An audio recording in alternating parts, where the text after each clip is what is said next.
You are listening to the Let Me Overthink About It podcast, where I dive into a series of topics that occupy my anxious mind. I'm Sam Madore, overthinker extraordinaire.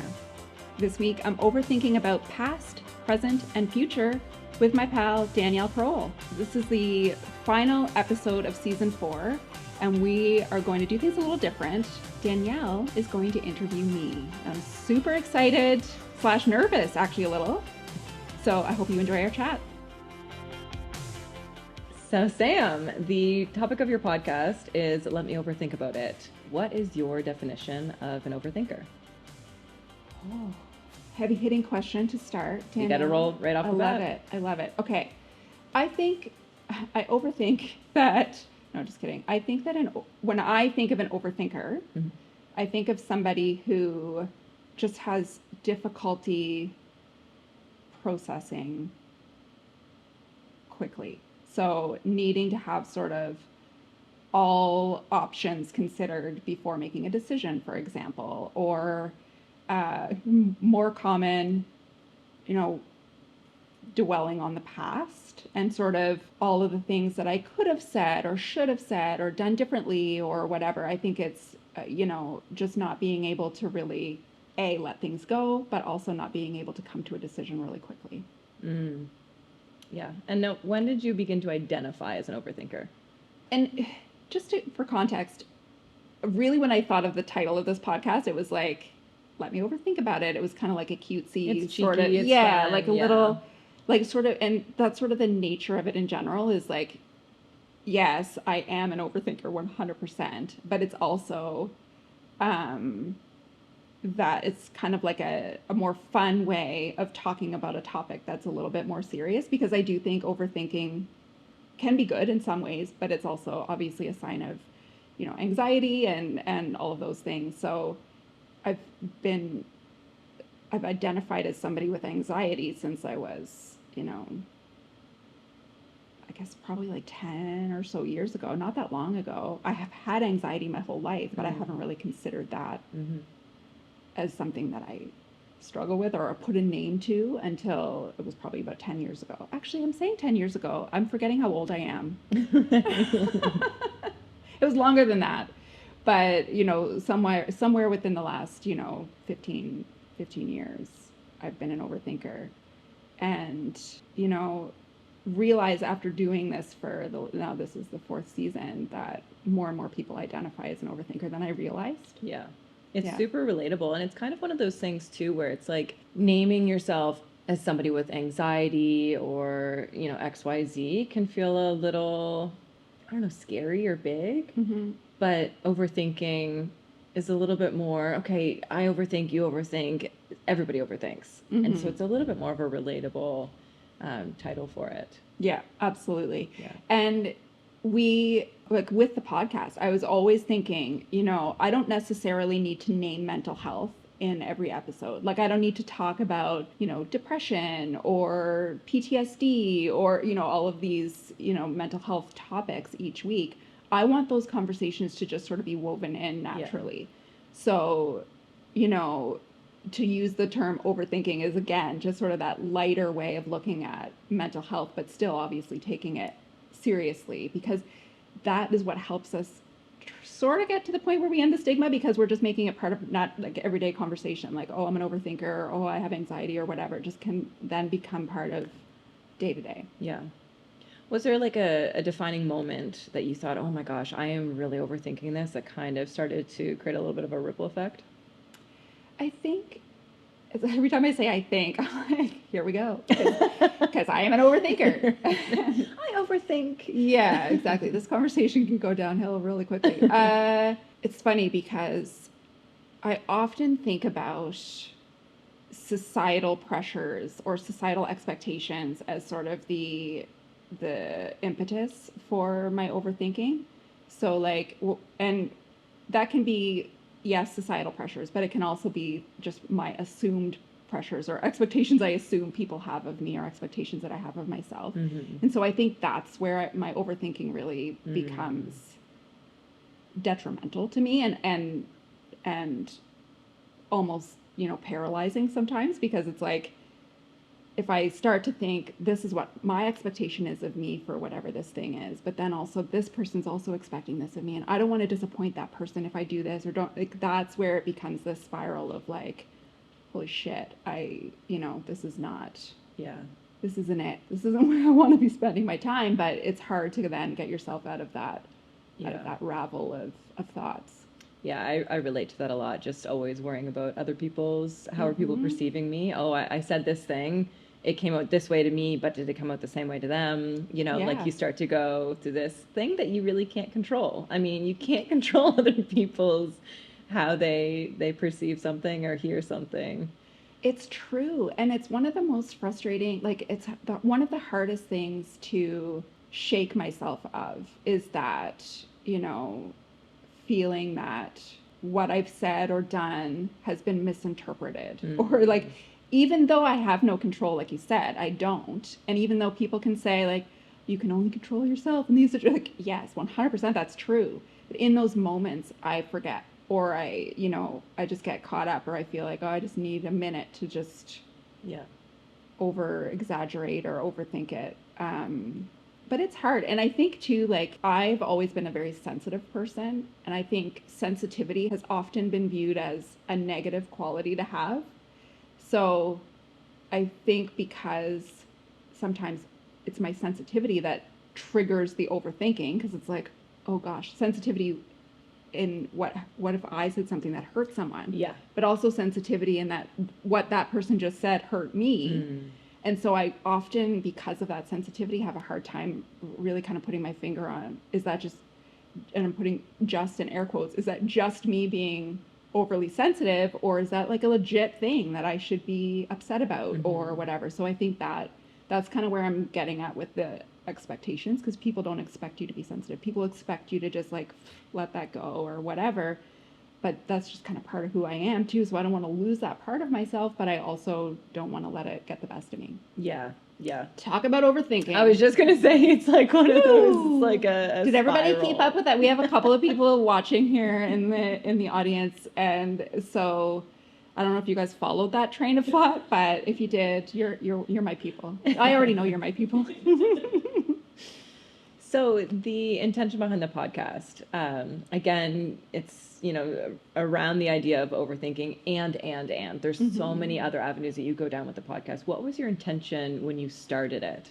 It was that desire to make mental illness and mental wellness, mental health, just part of everyday conversation. So even though, maybe, the title of my episode is Let Me Overthink About Confidence, for example, well, the conversations or the topics around confidence are going to be, leaning into certain things about mental health and self-sabotage and like all of the self-esteem and all of the kind of mental illness connections to mental illness that we can kind of find in those conversations. So I just really I want to make it more natural to talk about our mental health.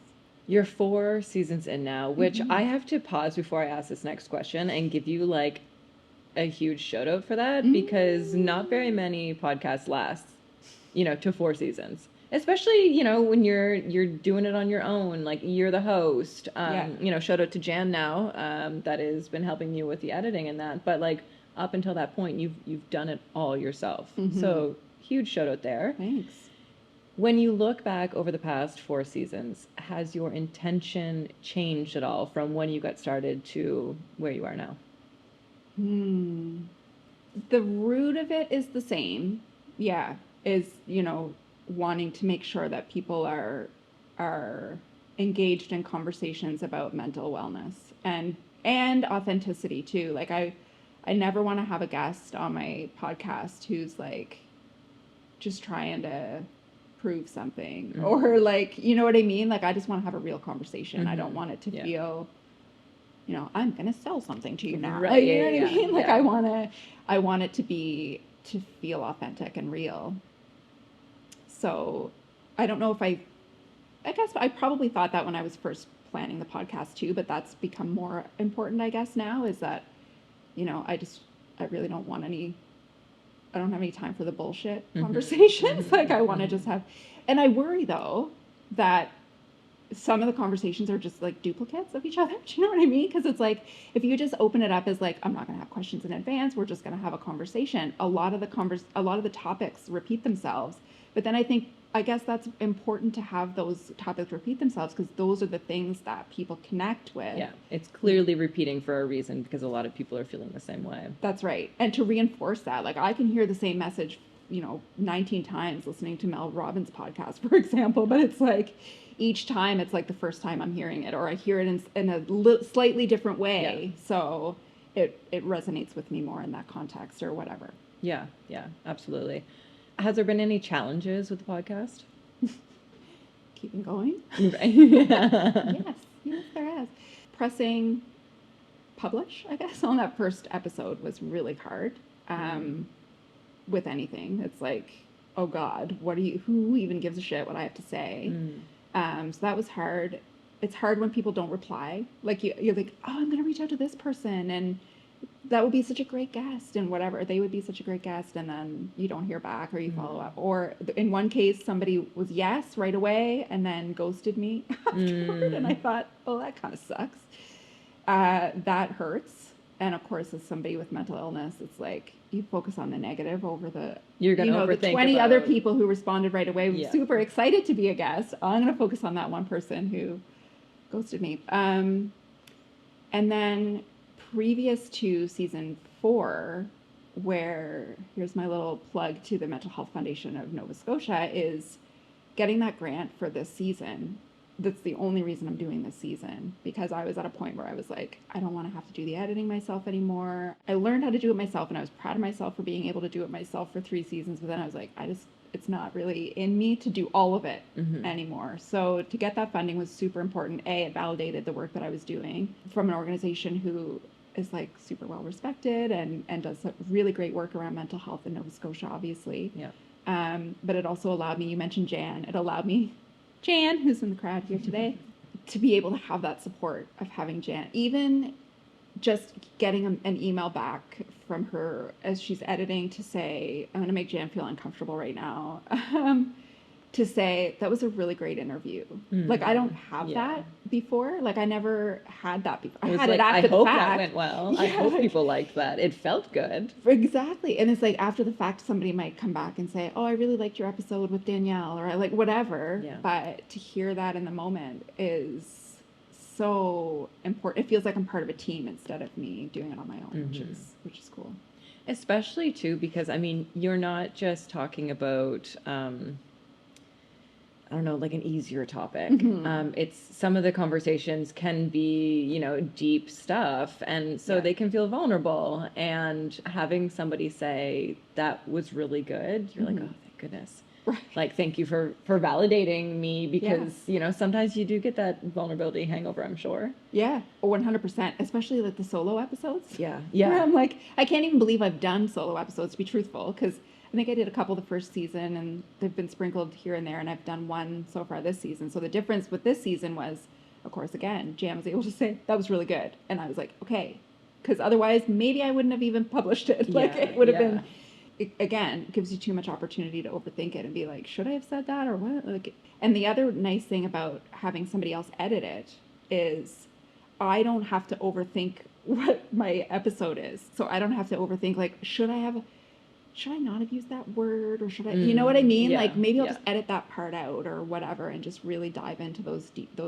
minute details. This way I can just hand it off and trust that the important stuff is being showcased. Yeah. The other thing that comes up for me, and I'm sure this is also a part of it, is accountability as well, where it's like, if it's just you, you're like, I don't need to put that episode out this week. You know, like, it's more so like there's nobody holding you accountable, where it's like, okay, Jann is expecting this episode to get to her, so it's published, and it's, all of that stuff. Yes. I'm sure that comes into play. 100. You know me well, Danielle. I do. You're like, I'm just going to make it sound like I don't know that Sam's a procrastinator, but no, just kidding. 100%. That's what happened to me in previous seasons, was like, I just, I left my editing to Sunday morning, and I'm like, fuck that. Like, I don't want to put that out or do all that work. And so I just skipped an episode. And I did do that a couple times, just not at those, like, it was more planned out breaks, Yeah. which was nice. But yeah, having somebody accountable. It was scary at first because when you think about accountability from the Mental Health Foundation perspective, I was like, now I feel like, what if I say something that's like not, what if they're listening and they're like, I don't want to support what she just said, or I don't, you know what I mean? And you're picking the guests and you want to make sure that everybody's kind of in line and whatever. So there was accountability at first that I was just really scared. Like, now people are actually invested in this. So that was one scary side of the accountability piece. But of course, we had Star Cunningham on my podcast, and she's lovely, and I've gotten great feedback from them throughout the season, which is great. But then the accountability from Jan's perspective is huge. Yeah. Sure. Yeah. So we've talked about the challenges and also the, more recent upsides. What is the most important thing you've learned as a host? And I mean, that can be, actually, I kind of want to take away the aspect of like the editing and like communications for reaching out. Let's not focus on that. Just you as a host, what are the most important things you've learned? It's not something I've learned fresh, but it's something that I've learned firsthand, the importance of listening, which might sound super simple, but it's like... It's not. It's not. It's one of those things, it's like, it's simple, but it's not easy. Yes, exactly. It's like, I don't know. I consider myself a good listener. I also have a bad memory. So for me, it was trying to kind of balance listening and wanting desperately to bring like a certain topic back, because you don't want to interrupt somebody when they're talking, and when you think of the idea that you want to hone in on. So it's like, am I going to remember to bring that back? Because I really want to have that as part of my follow-up or whatever. And I think I've learned to just be a better listener. And I take notes because I will forget for sure. So I'll be like, you'll see me sometimes if you're watching on YouTube, you'll see me like, looking away. I'm like writing notes on the side because I want to make sure I don't forget to go back and validate that person's story or that person's experience. Yeah. I think that's a really good point. I think listening is undervalued. Oh man. In a society that we often listen for the other person to stop so we can speak. Oh, I want to tell this really juicy story based on what they did, that one word that they just said. Yeah, right, exactly. Yeah. And I mean, I know that I'm very guilty of that. It's being like, oh, let me, like, I want to tell my side. And so it's one of those things where I think listening is, I don't want to say it's undervalued, but it's underdone. Maybe. And so having the skill of listening and putting in practice the skill of listening, I think is really important thing for the podcast and beyond, like life. Yeah. For sure. And I think too, not making it about me. By listening to somebody else's story. Like, I am the first to admit and that's part of my overthinking. I can make anything about me. And I don't even want to look at Sarah Fleming, who's in the audience right now, because she knows firsthand I can make... The world revolves around... No, just kidding. I can make anything about me. And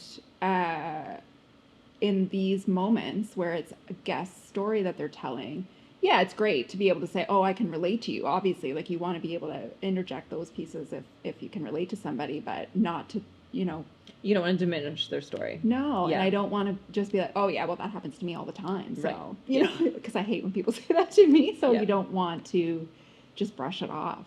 You want to, like you said, validate it. Yeah, it's like you're not listening to respond, you're listening to hear. Yeah. If that makes sense. It does. Okay. Yeah. I love that. So focusing on season 4, so this season, this past season in particular, is there a moment that stands out to you the most?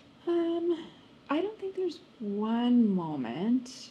I feel like the things that, and we chatted briefly about this before we started recording today, one thing that has stood out is how much more I enjoy the one-to-one in-person conversations versus the Zoom conversations. And obviously, I started this during COVID. I started this in almost desperation to connect, right? Like, I've shared that story before where it's like, we're all in lockdown. My mom had just died. Like, it was like, I need to connect with people in real ways. And so that was the reason we started it. Zoom was amazing because it allowed me to have conversations with people when otherwise we legitimately couldn't have. Yeah. So that's been great. And I do appreciate it from the logistical perspective of like, sometimes the person I want to talk to isn't easily accessible, or I'd have to drive, or I'd have whatever that looks like. So I do still appreciate the convenience and the capacity to still do the podcast remotely, but I just so appreciate the in-person conversation so much more. Mm-hmm. Speaking of which, so you've mentioned now that we have our small but mighty crowd. We are at the lovely Marigold Center here in Truro. Mm-hmm. Can you tell us a bit about why this location and what this location means to you? I might get emotional, actually. We honor and we see emotion. It's weird to me, though, in my mind to think like that I can get emotional about a place, but I love the Marigold. We're sitting here on the stage lights are on, the house lights are down. It just reminds me of one of my happy places, which is being on stage. And so, even as we were getting set up today, and I'll give a shout out to Summer, who's amazing, who works at the Marigold Center. She was helping with the lighting prior to recording, and I was just sitting in my place, and it felt like a tech rehearsal. And any theater nerds who are watching or listening are going to totally understand what I'm saying, where you're just like, it's showtime. Like, you just get that high of being on stage, and I miss it a lot. And I keep talking about how I'm going to do another show, and I just keep saying it, and I don't do it. So anyway, hold me accountable. I will happily hold you accountable. And so will everybody listening. Yes. We're all going to write this down, send Sam an email. Yes, exactly. And I just love it. It's, I started theater in high school. I started doing theater in high school in drama class. And I didn't know it at the time, but it was really saving me from the depression and anxiety that I didn't know I had. So if I look back on it, I know that that's what it was doing, but I didn't have words to describe how it was helping me at the time, but that's what it was doing, and it continues to do that for me. And I've lost that piece. The podcast has helped with that, because it's still, it's that creative outlet, and I've been doing some writing, and so I have a lot of creative outlets, but there's nothing quite like being on stage. And little known fact, I also got married at the Marigold Center. You knew that, but it's one of those things where I love that was like, you're like, oh, by the way, it's like not the first that wasn't the thing first to mind. reason that I got emotional. Don't tell Joey, my husband. No, just kidding. But that's why I wanted to be on stage. And the Marigold, I mean, this used to be a movie theater. I know. I remember standing in line to see the first Harry Potter here. I had my first date here. It was Jimmy Neutron, I think. Oh my God, that's amazing. So yeah, because it used to be the movie theater. I don't have that connection to the movie theater like I do as a theater, to come to be on stage, to perform, but also to listen to live music. And it's such a gem of a space. So will we expect any Sam Marigold events in the future? I know that you mentioned maybe getting back on stage. I hope so. Yeah. The plan, and you and Michelle, who's also in the audience, know this intimately. The play that I'm working on. I'm hoping for it, guys. It's in the works. It will happen. It will happen. It will happen. Yeah. I'm not going to give any more away. Yeah. But I'm excited for it, and I've told more people about it. Awesome. Which, now I just told even more. Yes. I need to be held accountable. I have lots of ideas. And then I beat myself up if I don't follow through on them, which I know is not the right thing to do. But I feel like if I tell more people and they start asking me about it, then it makes it more real. Yeah. We have an audience question. Yay. It is, how do you best balance work and life when there's often an intersection of both? So you have like the content creation for the podcast, you have your work, you have your volunteer work, specifically with United Way, your work, plus everything that you do in the community. And then just, you yourself as the influencer that you are. It's a really good question. And I don't necessarily think I do so well with balancing. Don't cut yourself so short. Here's why I say that. Because I still associate myself with what I do too much, if that makes sense. Oh, yeah. And that's okay. Like, I think we're sort of conditioned toward that. Like, as we're kids and when we were kids going through school, and it was important to be like, what are you going to be when you grow up? I think we're just conditioned to need to be something. Like, Mm-hmm. what do you, like, it's the first Yeah. thing that It's like a people title. ask Yeah. you. What do you do? Like, yeah. And You're it's like, or you see you're at a family reunion and it's like, what are you doing now? Or where are you working now? Or whatever. And it's just like, why is that the first thing? Anyway, so that's more of like an unlearning thing that I think we all kind of have to do a little bit, but I'm there as well. So it's like I worry about that. And, you know, I just stepping away from my entrepreneurial contracts to take on a full-time job with the United Way. So as opposed to working part-time, I'm now working full-time with the United Way. And I had to like overthink about that to the point where it's like, I am no longer an entrepreneur. What? Like, so that was important to me because I associated as an entrepreneur, even though I was still working with the United Way, doing like part-time and whatever. It was like that word or that association meant more to me, but it's like, that's not a thing. That's a quality that I will take into every job that I do, is I'm an entrepreneurial person, and that I will never lose that. And that will inform what I do in all of the work, like with United Way or whatever. What's that called when you like work for a company but you bring an entrepreneur? It's like intrapreneur, where it's like you're rather than, I don't know, that's what I've heard. Yeah. Intrapreneur. Yeah, I like that. That's what I am. Yeah. But that was like a weird thing for me. So it's like I need to just stop associating myself with what I do. Yeah. I'm also married to a guy who's a psychologist, and his father is a lawyer, and his mother is a nurse. Like, so it's they like, have everything. Yeah, they have their titles. And that's I'm not dissing the Skierman family if anyone's listening. But it's like they have those roles, and I think sometimes I often feel like a misfit. And so it's like if I'm not a thing, then who am I? Not what am I, who am I? And so the short answer to the question, which I totally got off topic, but I don't think I balance it well, but I also know what works for me. So like if I need to spend 4 hours doing work, but I know that in order to be creative later, I need to take 3 hours off and then go back to it in the evening and have that flexibility to do those things, then that's what works for me. Yeah. I don't work 9 to 5 doesn't work for me, and it never will, but I always tried and continue to try to put myself in molds that I don't fit into. And so I just need to be more honest and aware of those things so that I can ask for what I need. Yeah. I just want to echo to you saying about the idea of like needing a title. Because I feel Ridiculous. like that's something that those listening and myself included are like, oh my gosh, yes. Like you feel that you need a title. And actually, funny enough, so a little sidebar, Sam and Michelle, who's here with us as well, we went to a networking event recently, and we, on the way up, we were like, oh my gosh, like, what are we going to say when people ask us the question? Get out your elevator pitch. Right, Yeah, exactly. yeah. And a woman actually came up to me and she said, what do you love? Oh. And I said, thank you for asking me that. It was so nice. And then it kicked off this beautiful conversation that I don't think we would have got to. She said, what do you do? Oh my God, I love that. It was really, really, it was so refreshing. What did you say?